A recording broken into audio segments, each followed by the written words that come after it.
is a god of the game. Chelsea are the champions. Welcome everyone to our season review, part 1. Yes, we are doing it in 2 parts. So many things to talk about. Football fans from Manchester are confused whether to feel sorry for their team or to feel happy that the other one screwed up too. Should we start saying Makelele played in the Conte role from now on? Emery's binging choices, managerial merry-go-rounds. Whew. This is just part 1, guys. Let's go. Absolutely world class. Hey guys, we talked a lot about this season. We talked how great was this season, how unique was this season, and this season was going to be the pivotal point for many of the clubs, in fact in football in general. So usually every season has game of the season, player of the season, goal of the season. This season we also have a word of the season, and the word is overthinking. Hello everyone, welcome to our final episode of the league season, not the overall season. We still got a lot of football left and also a lot of other sports to cover. I am Bala with our beloved Eeshaan, aka Bhavishyavani, aka Dhirkadarsi, aka Nostradamus. Hello guys. Guys, before getting into the episode, we'll quickly want to thank all our subscribers, the regular listeners. Thank you all for your love. Also wanted to do a 2-part episode. So we are going to cover a season review into 2 different parts. This is part 1, where we are going to cover EPL, and obviously we are going to cover the Champions League and Europa League finals. So watch out for the next episode also, because there we will cover all the other leagues other than EPL. So once again, I can't thank you enough. We can't thank you enough for all the love you have been showing, all the feedbacks, all the messages that you have been sharing with us. So thank you very much. And for those who are ready to listen, so buckle up guys. This is going to be a fun ride. So we are going to start with the word, as we were talking about, overthinking. When we were doing our predictions last episode, Eeshaan said for Chelsea to win, 4 things need to happen. Well, 2 did happen and 2 almost happened. So Eeshaan, can you let our listeners explain what did you predict, what did you say, and what all happened? I think the first thing that I said that would need to happen is Pep Guardiola to be his usual self, to overthink in big games and switch up his side when you least expect him to do. And I suggested that you should probably play Fernandinho in goal, but he bettered me. He didn't even play Fernandinho. So well done, Pep, on that. I think the other thing was N'Golo Kante needed to have the best game of his life. It was probably the way Pep set out his squad. It was actually, life was made much easier for him because he didn't have a midfield to defend. The other thing that I didn't probably predict was Kevin De Bruyne getting a facial injury. But City got a facial injury at the end of the game. And it was, I think we'll talk about this in detail as we move forward, but I'm not surprised, but I am surprised. That's true. Like when I saw the starting lineup, right? So just even before the game, I was totally convinced that this time Pep has actually done better. He hasn't done his usual tinkering around the teams in big matches, because he played very cautiously. He made very strategical and tactical moves against PSG. He played his best team. He didn't tinker around. So I honestly thought this time he's not going to do that. But when I saw the starting lineup, I was like, oh, okay, Gundogan, okay, we'll see. But first 10 minutes, it was all very clear. This is not going anywhere for them. And you also said Werner has to score. Slightly missed. Havertz scored. Yeah. It's either Werner or Havertz actually. Werner actually did his best to not score. Actually, there was one chance in the first half, I think you and I could have probably slotted it in, or at least hit the target. Werner missed it, cuffed it. But then Kai Havertz scored a goal. He almost blew that as well, because Edison did a suicide dive and missed completely. But what a pass by Mason Mount. Wow. What a pass. Game-changing pass. It was a great spot. It was a great spot and a brilliant pass. The only way Chelsea could score a goal in this season is if they leave the ball with one of their players with an open goal. And that's what Ederson did. He just left Kai Havertz with an open goal and he easily slogged that in. But forget Kai Havertz, forget Werner, forget Pep, forget Tuchel. Let's talk about the man of the finals. Who's that, Bala? N'Golo Conte. Arey, he's the man of Europe, man. I think he deserves a Ballon d'Or for that performance. What a great performance, solid performance. Actually, I would feel he had a better game against Real Madrid when he literally shut them down. But he did his job perfectly on the night against City as well. He knew exactly what to do. He played his bit and he did it really well. So, and we called it, right? If N'Golo Kante had a great game, it would be very tough for City to break the Chelsea mid and defense down. Yeah, he was amazing. He was pretty much everywhere breaking down the play. Again, this is one of the points I really want to bring against Pep. I mean, this loss, this is not any of the players' fault. This is purely on Pep. Like, he didn't have to do this. He didn't have to take out his best defender, his best defensive midfielder, his captain out of the team and put someone. See, Gundogan is a great player. He has played that role before, but he hasn't done it in the recent past. I mean, recent past, it has been either Fernandinho or Rodri. In fact, Pep has played either of them or both of them in the previous 59 games of the season. The last game, the 60th game of the season, he decided to play neither. In fact, Gundogan has been used by Pep to be the goal-scoring midfielder. He's actually in the top 3 goal scorers this season for Man City. And to slot him in a place which is more of a defensive role, which obviously we know Fernandinho or Rodri could have done a better job. That was a very strange decision. I think the other decision I was surprised by was I didn't expect Sterling to start. He's not had a very good season. In fact, he's had a pretty subpar season. And, I don't think it warranted a start in a Champions League final. That also interested because, I think what Pep used as reference was the last time they played, Sterling had Ben Chilwell in his pocket. But this time it was the other way around because, Sterling, for all his talents, is very predictable in his attacking, methodology. He, tries to cut you on the right and then run forward and probably cut back in. Chilwell knew that what was going to happen before it happened, and basically Sterling was almost irrelevant in the entire game. City actually didn't have a genuine chance. If you look at the stats, Mendy didn't make a game-changing save in the entire game, which is shocking for a team like City. The entire game had only 3 shots on target. Like, both the goalkeepers didn't have a lot of saves to make. Ederson, I believe, made 1 or 2 very good saves. But other than that, as you said, Mendy absolutely had nothing to do in the entire game. I remember towards the end of the game, there was a very good cross, like a lob ball Aguero put, and Mendy was sharp enough to intersect it and catch it. I mean, that's the only thing I remember of Mendy in this entire final. Yeah. That goes to show how well Chelsea defended, and this is without Thiago Silva on the field. Yeah. Thiago Silva, if you guys have seen, got injured and had to leave somewhere around the 30th minute or something.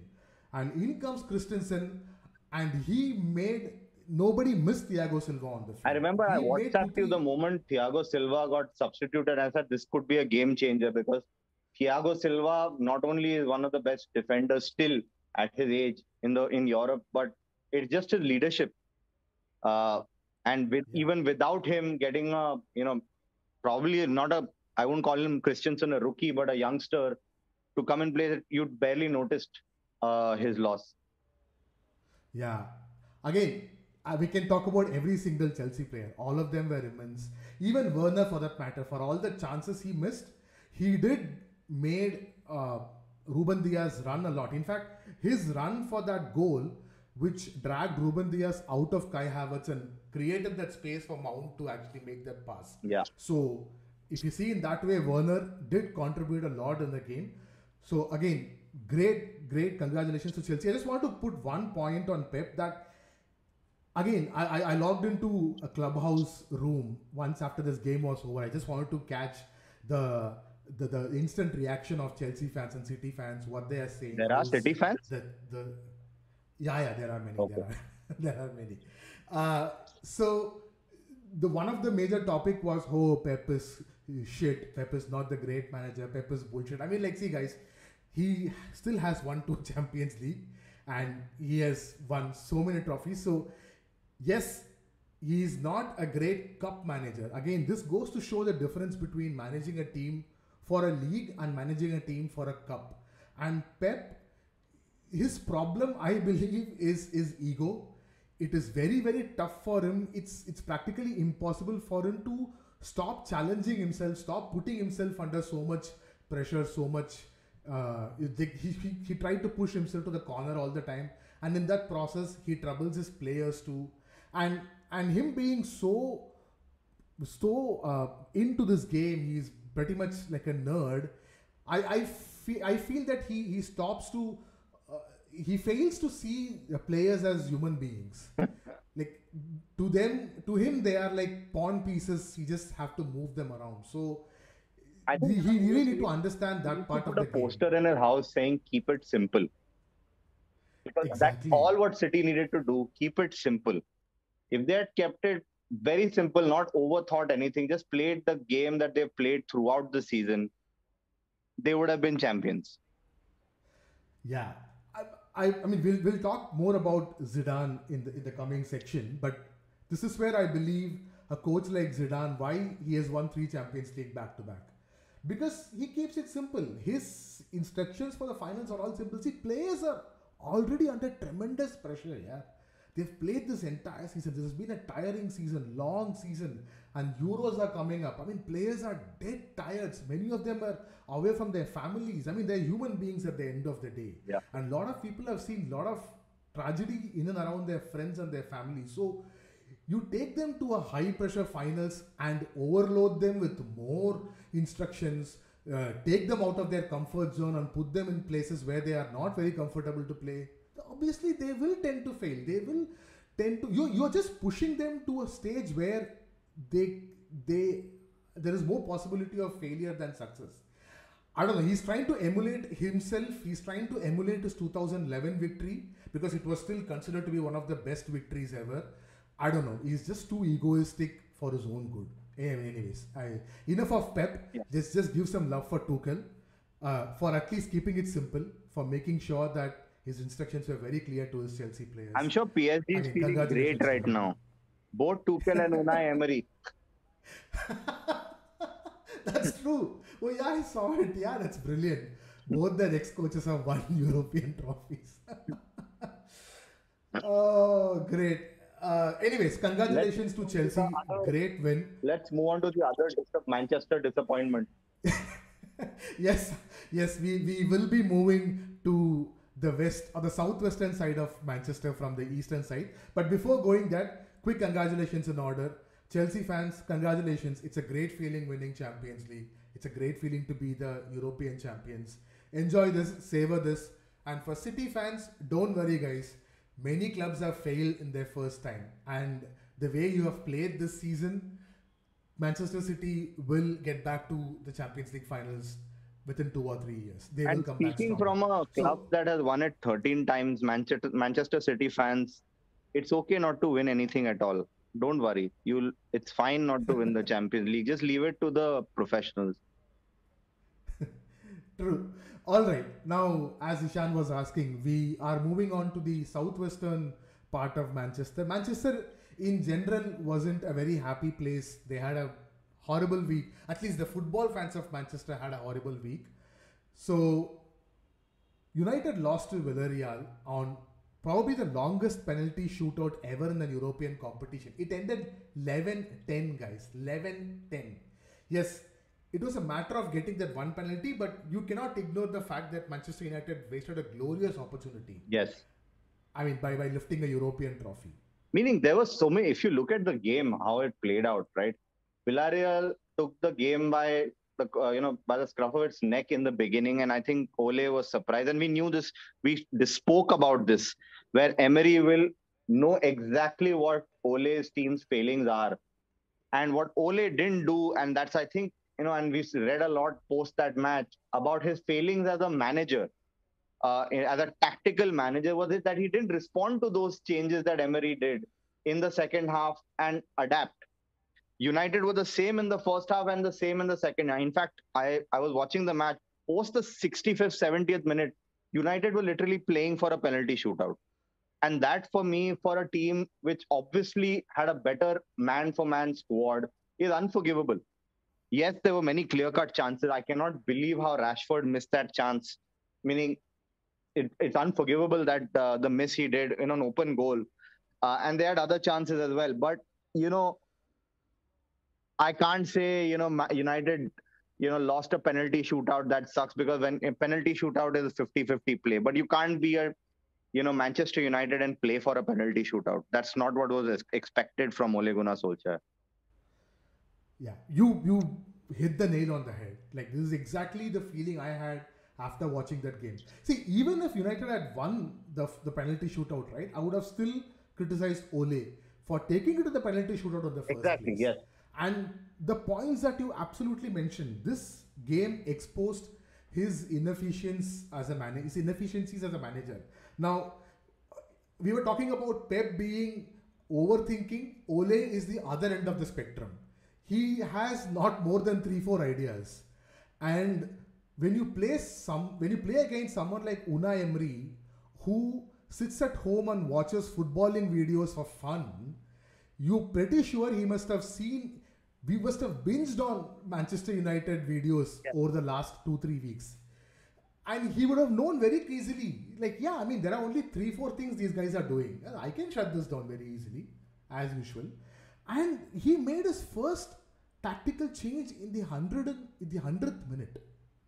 And that too was a defensive change. Like, he took off Greenwood and put Fred in. Yeah. And all the other he would have made 5 substitutions, but he made only 4 other substitutions. All of them happened in the 116th minute, and all of them were penalty takers. So he wasn't even going, as you said, going for the winner. He was going for penalty. It was very disappointing to see. I'm not a Manchester United fan, but still, you got a great team. And I think you mentioned this when you were talking about the Manchester City a couple of minutes ago about Zidane, right? Zidane, what he does in big games is, looks at mind games, because he knows the squad he has. If you remember, sorry to say this to you, Bala, the Champions League final against Liverpool, after Karius made that first mistake, Zidane's pure instruction to the team was, whenever you get the opportunity, try long distance efforts. Yeah, shoot. Keep shooting. I don't give a shit about stylish goals, just shoot. And that is not a managerial tactical brilliance. It's just about analyzing the situation at hand. Yeah. And that's what's making the difference. Extremely good footballing instincts. You see something on the field and you immediately make sense of it and immediately have a plan and communicate it very clearly to his team. There is no footballing management books that will teach you these kind of things. These are very intuitive. And he was a brilliant player also. Again, we are slightly drifting towards Zidane. We'll come back to Ole. Ole, again, he is very good in charging the team up. He's a very positive manager. Players will like playing for him. So he has all those good qualities. But as a manager, when it comes to playing a final, you need to help your team with strategies. You need to help your team with some directions. See, Zidane doesn't help his team with a lot of directions, but he has players in his 11 who are smart enough to find those directions by themselves. What Zidane has to do is to just nudge them. Just take them there where they can make the right decisions. Like, to give you an example. Ole can do it. Bala, sorry to interrupt you. I think just to go forward with your point, just to give you an example. We discussed this. Imagine bringing on Henderson for the penalty shootout, because Emery must have studied the shit out of De Gea and how he does penalties, obviously with the history of not saving a penalty since 2016. He must have drilled down to his team as to what De Gea does in penalties.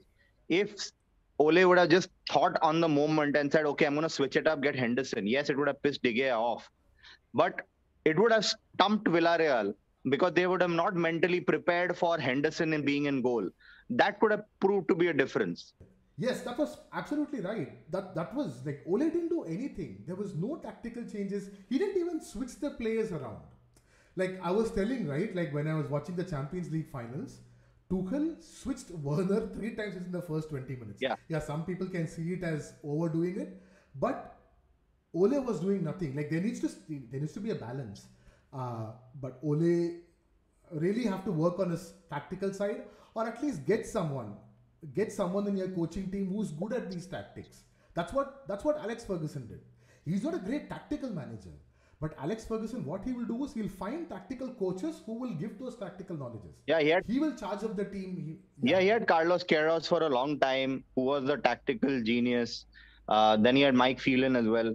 Those all helped. But I think Ole, and we discussed this in many podcasts, has reached his cap. This is the best he can do in terms of his managing capabilities.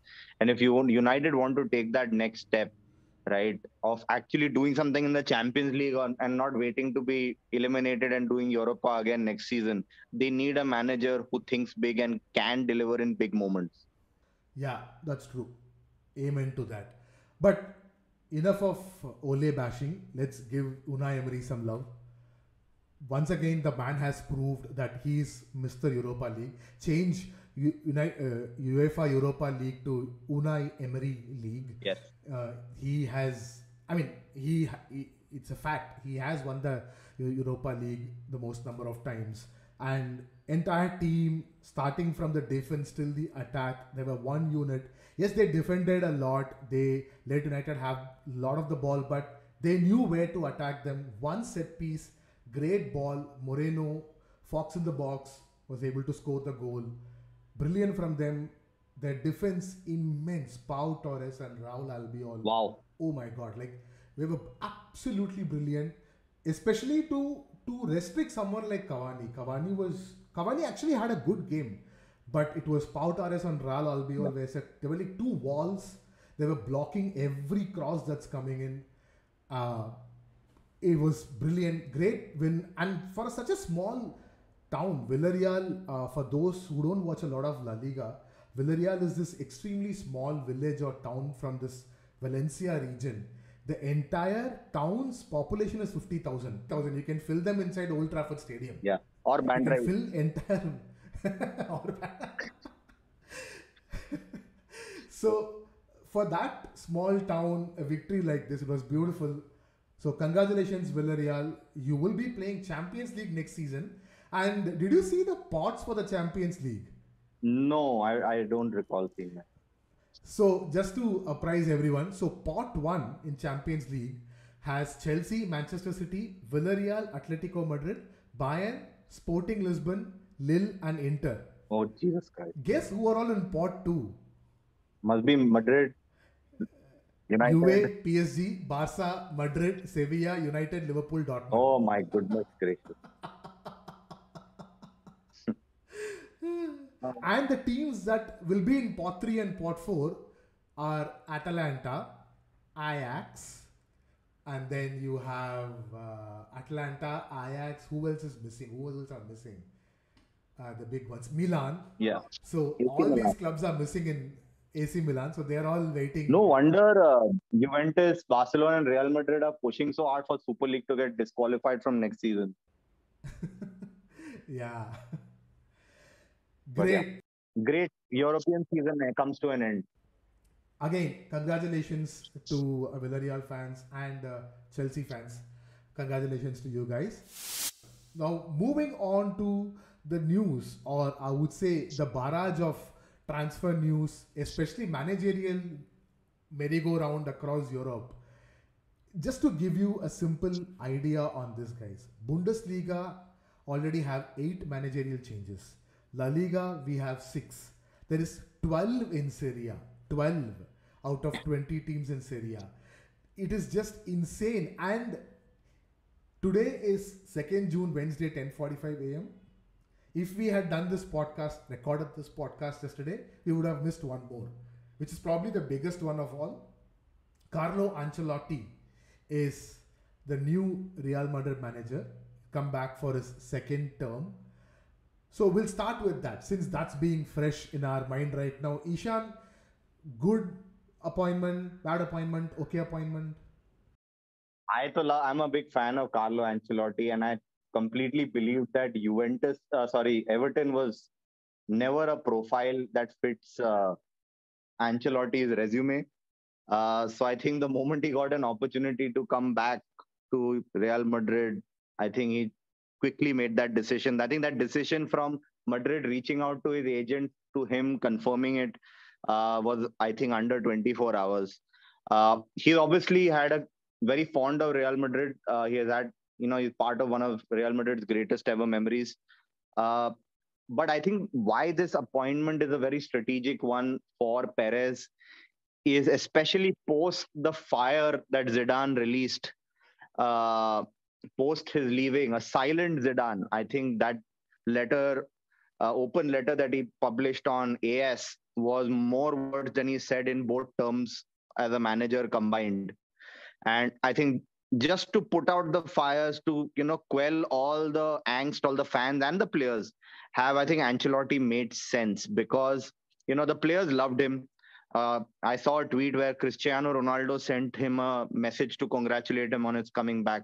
Ronaldo was a big fan of Ancelotti, and a lot of players uh, who were at Ancelotti's Madrid are still there now. But what is tricky is, fans like me and a lot of other fans were expecting this to be a radical new project for Real Madrid because it's an end of an era. We needed somebody who would, put in the brakes for all the elder statesmen of our team and switch it up, focus on youth, get some new interesting players, etc. Ancelotti, I don't know. He's always had success in established teams. That's an argument we give with Pep as well, right? He's always moved to teams that are already winning, and he just makes them better.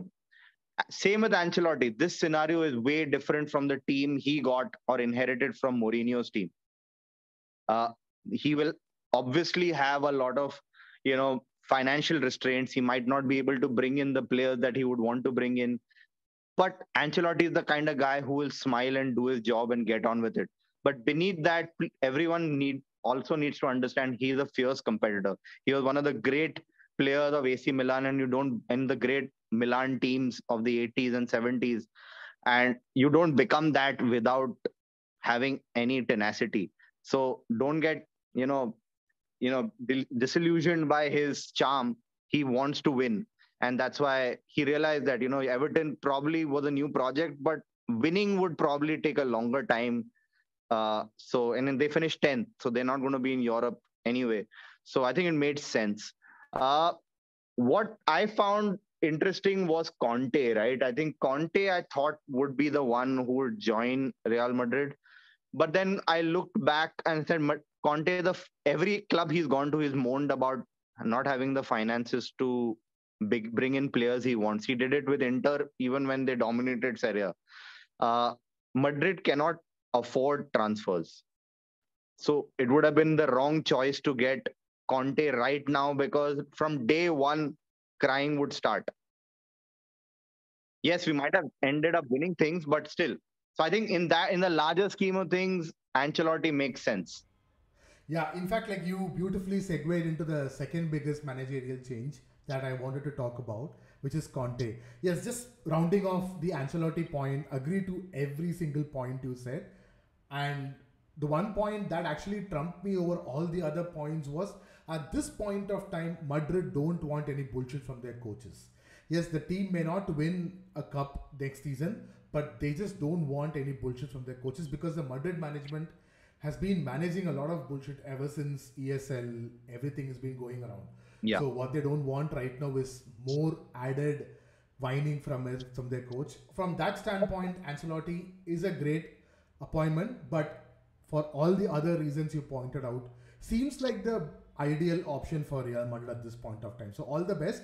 But yes, moving to in Antonio Conte, as you guys all have noticed that he has resigned, or not resigned actually, he was officially quote unquote fired by the Inter board, and they have actually almost, I don't know whether they have actually signed Inzaghi, but it believes that he's going to be the new Inter coach next season, which is Simone not Pippo Inzaghi. Inzaghi.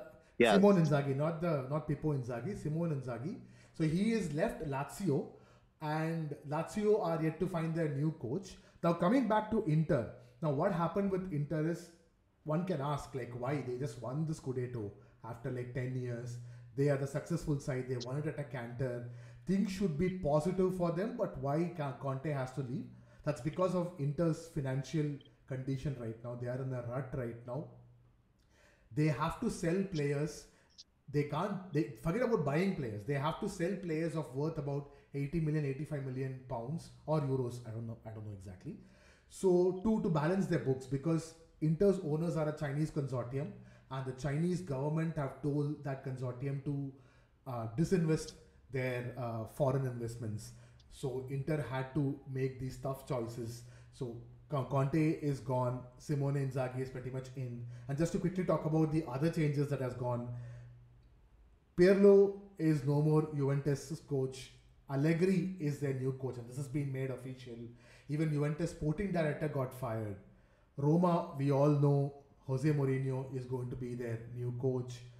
And we have the other changes, for example, Hansi Flick is going to be the new Germany manager. Coach, not manager. So Hansi Flick has left Bayern for Germany, which means Nagelsmann has left Leipzig for Bayern. Marco Rosa has left Mönchengladbach for Dortmund. Like you're talking about the merry-go-round within the Bundesliga in itself. And again in Serie A, we talked about all those managerial changes. Gattuso, Napoli's manager, has moved to Fiorentina.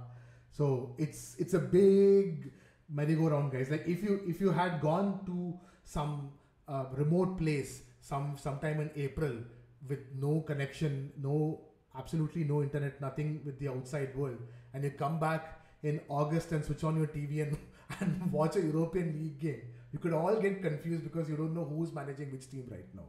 It's going to be. And I think there are going to be way more changes than what we have right now. In fact, as of meaning couple of hours ago, there were reports that Pochettino is asked to leave PSG. Yes. Pochettino is a very interesting personality, I feel. I think he's a great manager, but he has the worst timing. Why would you want to announce this after Madrid has announced a new manager?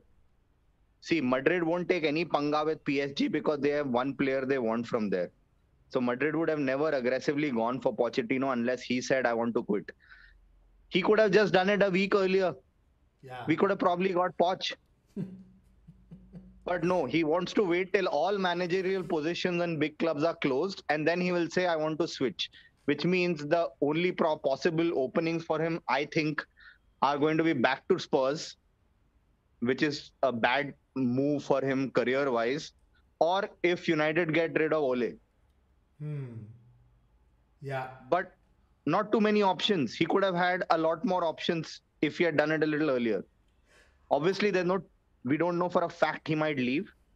But if he said so, very good sources have come out with that information that he has stated that his desire to leave. So, meaning, where will he go? Yeah, I mean, again, it's not very clear. In fact, the PSG board have come out and confidently said that Poch will be Poch will be the coach for our next season. It'll be very difficult to take a manager or a player out of PSG. We have seen that over the last 3 years. They are very, very shrewd when it comes to player transfers or manager transfers. But yeah, what if Poch makes it difficult for PSG? We don't know. So we'll have to wait and see with the Poch thing. But again, it's a very weird way. I thought like he should be settled in PSG. This is a place where he can establish his career as a cup-winning manager, a medal-winning manager. Not sure why does he want and to. And don't forget, he was a captain of PSG as a player. Yes, he was a captain of PSG, and he was well liked and well respected too, if I'm not wrong. Yeah. So, anyways, weird stuff going around, and yes, so there are so many managerial changes, which means there are going to be a lot of player changes also, because a lot of these managers would like to play with the players that they like to play. There are going to be lot of player transfers, and also lot of these clubs aren't able to provide certain level of salary to many of their players, so they had to let go of a lot of players on free.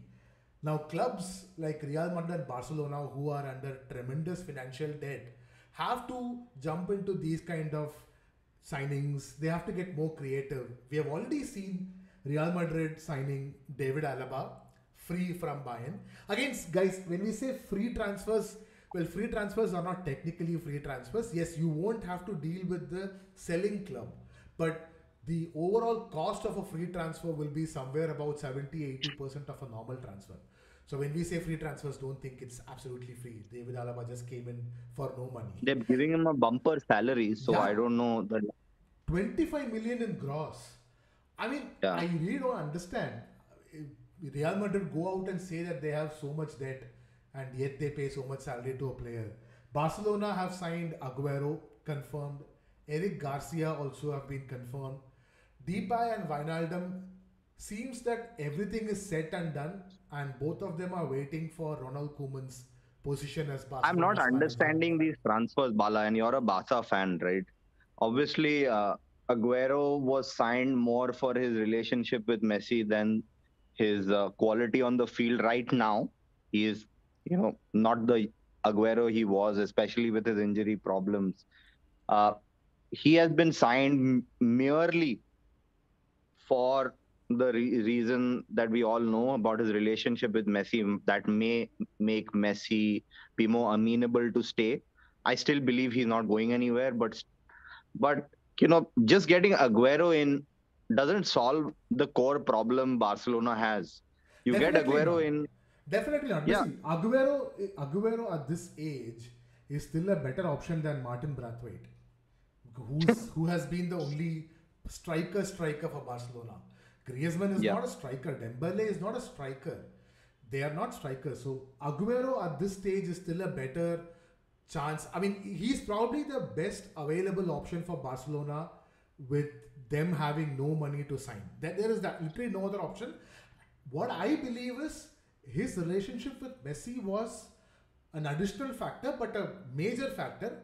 It's a major additional factor. It's not the only factor, I would say. So it makes some sense. But yeah, I wouldn't have expected Barcelona to make this signing 4 or 5 years back. But that's where they are as a club. Financially, that's where they are as a club. They can't go out and sign a Haaland right now. They can't go out and sign an Mbappe right now. It's impossible for Barca to do that, at least for the next 1 or 2 seasons. What's funny is that Barcelona are not selling anyone also. No, they want to actually. I mean, what I heard, again, what I read. Want is different from can. See, the one major thing is they are renegotiating the contract with Messi. Now, renegotiating the contract with Messi in itself will save them about 40 to 50 million euros per year, which is good enough to pay Aguero's salary and let's say Eric Garcia's salary. And what I heard is they are also renegotiating PK's, Busquets and Jordi Alba's contracts also, because again, those three also make a ton of money. If I'm not wrong, they make pretty much 80 to 70% of what Messi makes. So they also are in a lot of salary. So just by relieving these players of their salary alone will save Barca a lot of money to accommodate more signings. See, that's why they're not going for any big money signings this season. Everything has been free signings. Areas in the squad where they need some more reinforcement. Thank you very much. Areas where they need some more reinforcements. So, on that sense, those signings at least make sense to me. I think just before we end this, do you see Koeman staying? It's not very clear. It purely depends on Xavi's decision. But Xavi is a very smart guy. This is not the right time for him to come into Barca. If he comes in, then I will be very... I would say I would be a little scared because things might go down south and it might end bitter, like how it ended for Lampard with Chelsea. This is not the right time for Xavi. Xavi's taken note from what happened to Pirlo and then renewed his contract with his club right now. Yeah, and Xavi, I mean, I don't know him personally, obviously, but what I have seen him as a player, as a captain for a long time, he is actually a very smart person. I mean, He's much smarter in taking decisions. So hopefully he won't come this season, and hopefully, and Koeman deserves another chance. Yes, he screwed up, but you will have to understand the circumstances he became the manager. So Yeah. you can give Koeman one more season. See, he did win a cup. He did win Copa del Rey. So Yeah. that has to add something to his credibility. So I would say give him one more chance, give him some more players, and see if he screws up again mid-season, if Barca are still not fighting for the top of the league, then yeah, by all means fire him and bring someone else. I don't have a problem. I mean, to end this, I think if Barca needs to get rid of Deadwood, get Conte. Let's quickly talk about one more news, which is the Copa America. Like, people are more concentrated towards Euro. Yes, obviously more focus is on Euros, but Copa America is also happening. It was supposed to happen in Argentina and Colombia, but both Argentina and Colombia are out of the contention to host the competition because of COVID cases. But the South American Football Federation chose another country, which is basically one of the red list countries when it comes to COVID, Brazil, to be the host. To be very honest, I'm not very sure this tournament is going to even go ahead. It could get cancelled in the next 1 week. But hopefully, we'll see. For the sake of football, we'll see if it goes ahead. Now, to round off this episode, guys, we're going to quickly review our English Premier League season. As we said last episode, we are going to talk about our choices for the following categories. So let's get right into it. Let's don't waste any time and get right into it. So we'll start with the top 3 squad recruitments. Eeshaan, what's your choices, top 3? Oh man, this is tough. Lingard for West Ham. Okay. No, I'm not talking about a player. I'm talking about as a club, their recruitment. Oh, as a club who did well in the transfer season. Yeah. Okay.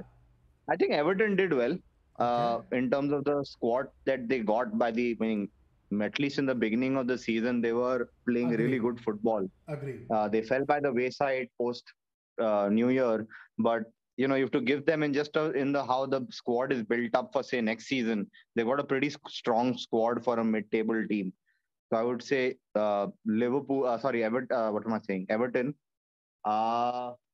Who did more? Like a lot. I think Newcastle did pretty well in their recruitment as well. They made some very smart signings, which kept them afloat. And in fact, they were pretty good at the end of the season. They got a couple of good games done.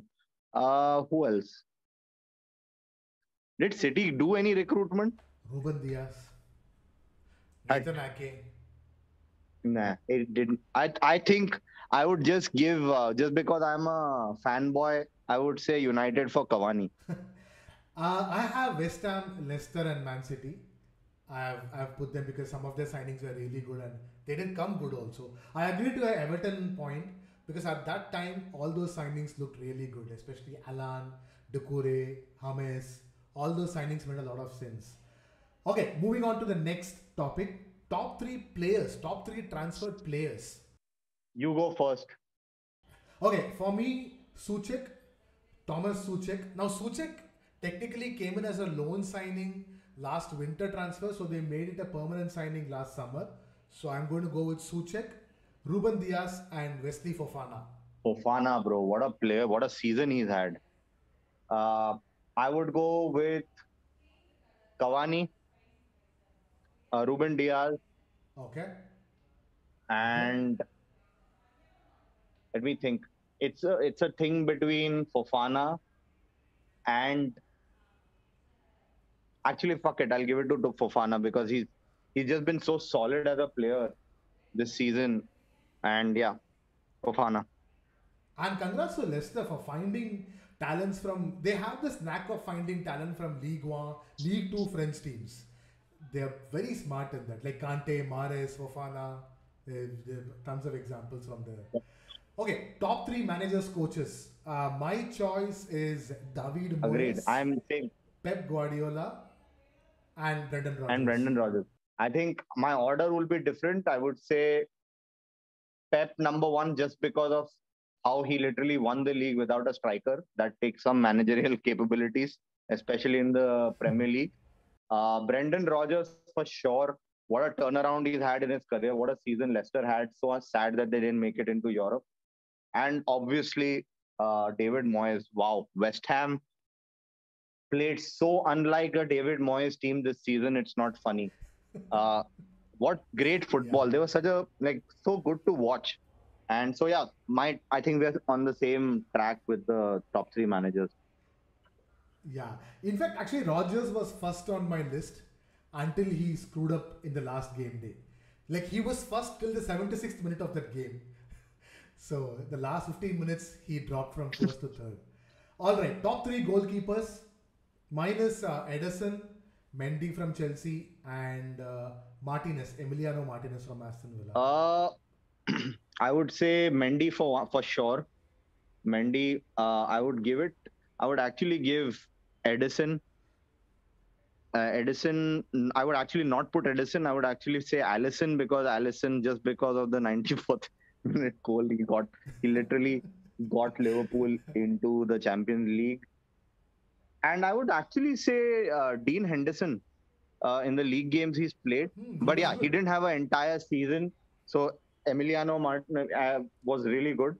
What do you think about, just to conclude, we had a lot of new sign goalkeepers for Fulham. The guy who was at PSG, what was his name? I forget. Alfonso Areola. He did pretty well.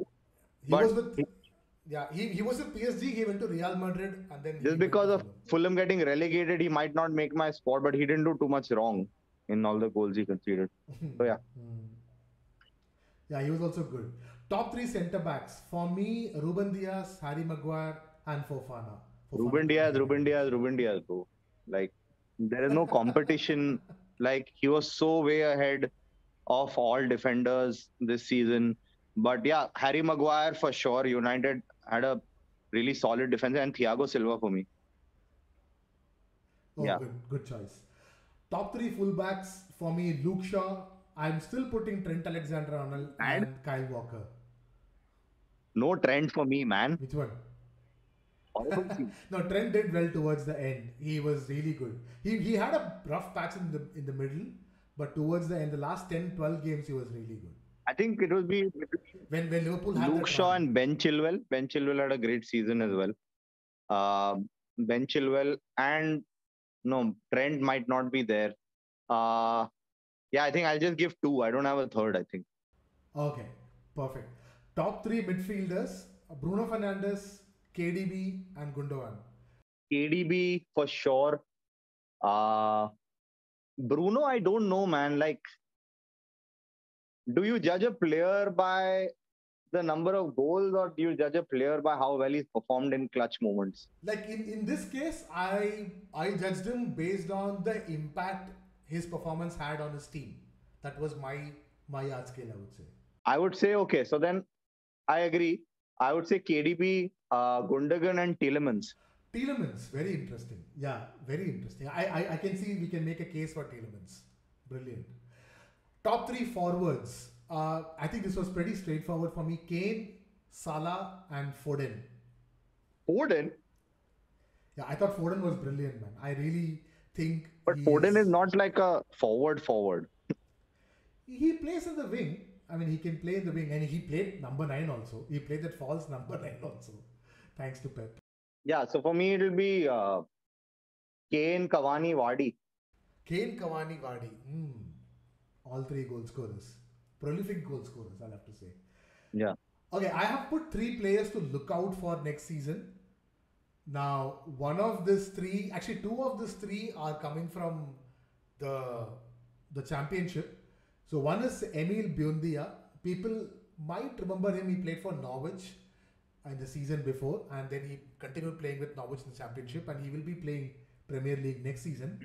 Arsenal are after him. Reportedly, Arsenal want Buendia. A great player. He went from one of the Spanish teams. I forgot which Spanish team. He went from there to Norwich, a midfielder, attacking midfielder. Then second one is Ivan Toney. He signed for Brentford. He plays for Brentford. Again, Brentford, congratulations guys for getting qualified to play in the English Premier League. Their first Premier League promotion, or first top 5 promotion in 74 years. So Wow. truly, yeah, truly a remarkable end to the season for them. A very interesting case, huh? So I mean, I can't speak a lot about it. We don't have time. But if you guys find time, just go and read about Brentford and how they run their club. They are considered this model club on how to run. They're very, very smart in their operations. Very good. Very, very interesting story. So that guy, Ivan Toney, is their goal scorer. He scored 31 goals this season. And Brentford lost Ollie Watkins and Saeed Benrahma, and they still made it because of Ivan Toney. And the third one Wow. is Tariq Lamptey from Brighton Hove Albion. He was their right back. Sadly, he had a season-ending injury somewhere around the mid-season time, but he absolutely impressed everyone during the first half of the season. So, hoping to see him more next season. I feel in my list, they're not going to be, you know, the guys coming from promotion, but players who joined their clubs this season and didn't have a great season. I think Thiago for Liverpool is going to have a massive season. Koyate, what a great signing for Liverpool. Uh, Two Liverpool players, and the one player who impressed me greatly this year, but I think he's going to do even better next year is Ferran Torres Yeah. for Man City. Ferran Torres, for people who do not know, is literally one of the jewels of Spanish football, uh, which Pep got at a dirt cheap price from Valencia just before. I think they stole him away before Real Madrid or Barcelona could even think about it.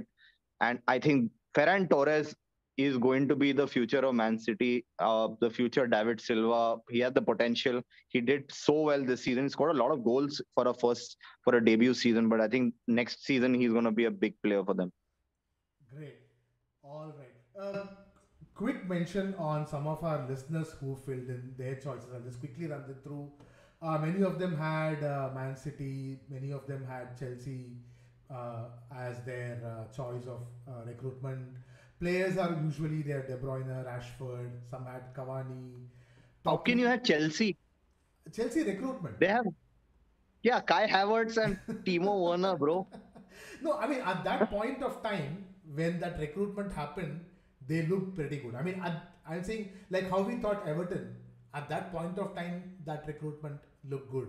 So maybe that's the reason why they put it. And then you had managers is pretty straightforward. There is Pep. Some have mentioned Bielsa. You can Oh you yeah, can that's a make a good. case for That's a Bielsa. So it's brilliant. Uh, But I think you make a case for Bielsa because of the passion you have for the sport, not just because of the results.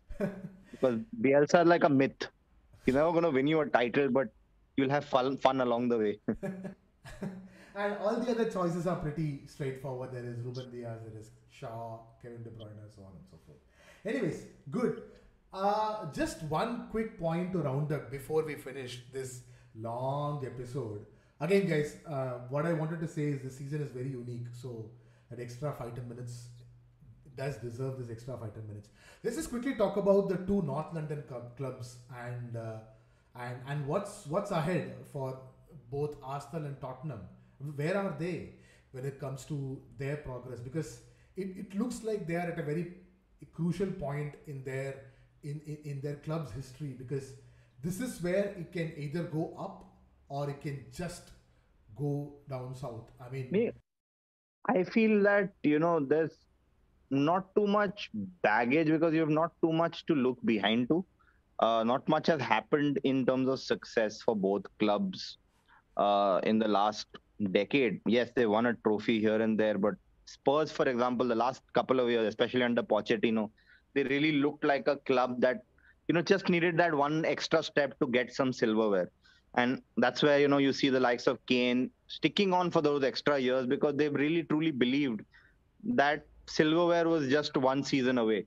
But it didn't happen. The momentum failed. They didn't freshen up their squad enough, fast enough. I'm just talking about Spurs right now. I'll get to Arsenal because that's another different case only. But I think Spurs, I think, rested too much on their laurels after getting to the Champions League final. They didn't they didn't freshen up their squad enough the season post that to capitalize on that momentum and build on that. And that's where I think they failed. So what is the next objective for Tottenham? Is it going to be maintain European status, or is it going to be fight for silverware? Now, those are two very different perspectives in terms of the managers you get in and in terms of the budget you need to allot to that manager to bring in the players required. Uh, do they have the capabilities? Daniel Levy is a shrewd guy. He does his business well. And historically speaking, Spurs have made really good transfers. So I have full faith that if they choose the aggressive angle about going for silverware, they need a new manager and they need an aggressive manager. A guy who might be short term, who would give you like one season and one and done kind of season, but that season will be going all in, aka Conte. You never know. Or you're looking for a long-term project like a Pochettino could have been, where you bring in the youth, grow those players, and then hope for glory in the next 2 or 3, 4 years. Now coming to Arsenal, I am dumbfounded with how Arsenal operates as a club. I seriously, and I mean you can add to this, because I really don't know what their angle is, man. Like I don't know what they want. Do they want top 4? Do they want Europe? I don't know. So at least one thing right now looks certain for Arsenal is they do want to stick with Arteta, which in a sense I would say it's good, because you want a certain level of continuity, and Arteta still brings a certain level of assurance to the players and to the fans. So they want to stick with Arteta and they want to support him. But how they want to support him, I think where they are failing. But I also want to question Arteta's tactics, especially when it comes to squad recruitment. In fact, we didn't have a category of worst recruitments. I would have put Arsenal right there in the first place. Yes. A, for signing Willian, and B, for letting the wrong goalkeeper go. They let Martinez go instead of Leno, and seems like they are in the market for another goalkeeper. So on those points, I do doubt Arteta. And again, Aubameyang didn't perform well. So hopefully he will get them to where they should be, where they are supposed to be, based on the size of the But I don't know, man. Like, do they have the money to buy players? I've been reading rumors of them wanting to get Coutinho. Now, getting a Coutinho, what does it solve? See, the thing is, money when it comes to buying players this season, not many clubs in Europe have it. So that is where I'm saying many of these clubs have to get extremely creative. You will see a lot of player swaps happening. I don't know, what if they swap someone like a Lacazette for, not for Coutinho, but let's say for some other player. They have to get creative. They'll have to let go of some players. They'll have to loosen their purse strings and go for like players like Buendia. I was just saying, players like Buendia who might not cost you much, not a proven talent, but can be developed. So hopefully they'll do that right, because the flip side of doing this is the fall will be very, very bad. If you don't get it right, a club like Arsenal with criticizing fans, with such very unforgiving fans, it could get very ugly. No, because Arsenal, they are not in Europe next season, right? They are not in any of Europe, not even in Conference League. Yeah. So next season is basically going to be all domestic league for them. It is a good opportunity for them to focus on doing a few things right instead of many things average. I agree with you. They are being patient with Arteta, and they could be a little more patient with him. But he needs to get certain things right, which he got very wrong this season, such as his tactics in big games, such as his squad selection, such as what happened with Aubameyang the moment he renewed his contract. I think Arsenal in the last couple of years have completely got contract renewals wrong. Aubameyang, Ozil, all of these guys, right? I mean, I don't understand if they want to build a squad for the future. And Arsenal are actually very lucky. They have some really good young players in their teams, who are actually going to be, who are on the cusp of being really big superstars if they're given that opportunity. So rely on them. Use this domestic season to build a young squad, domestic squad, and have a couple of experienced players to help them. If they do that, I think that could be a strategy that could keep them solid next year. But it's still going to be very tough for them to compete, because without Europe, you're not going to get the best players, even if you have the money. Now, if you're even playing smart, why would say like I'm giving a not happening, but like a player like Wijnaldum, who's seen success, might go on the cheap to a bigger club to see more success. Like Thiago Silva, for example, moved from PSG to Chelsea and won a Champions League. Yeah. Older players, tenured players whom you might get on the cheap would want one more chance at glory. Will they get that at Arsenal? I don't think so. Valid points, great points. And listeners, we have discussed a lot, but it is not over. For all La Liga, Serie A, Bundesliga, League fans, we will do their season's review next episode, which is our part 2 episode. And please make sure you subscribe and listen to that also. Until then, it's bye from Bala and bye from Eeshaan. Bye, guys. Great chat today. I think lots more. I'm excited for the Euros coming up. So look forward to, checking out our podcast during the Euros coverage. He is a god of the game. Thank you everyone for listening. If you enjoyed what you heard, please make sure you hit the subscribe button, and also please, like we are literally begging, to rate our podcast on whichever app you are listening to. It not only helps us, but also new listeners to easily find our podcast. You can also reach out to us on Twitter @SportsCharcha. A big shout out to the Jam Room Audio for our theme music. You can follow the Jam Room on Facebook @the Jam Room Audio. Bye. Absolutely world class.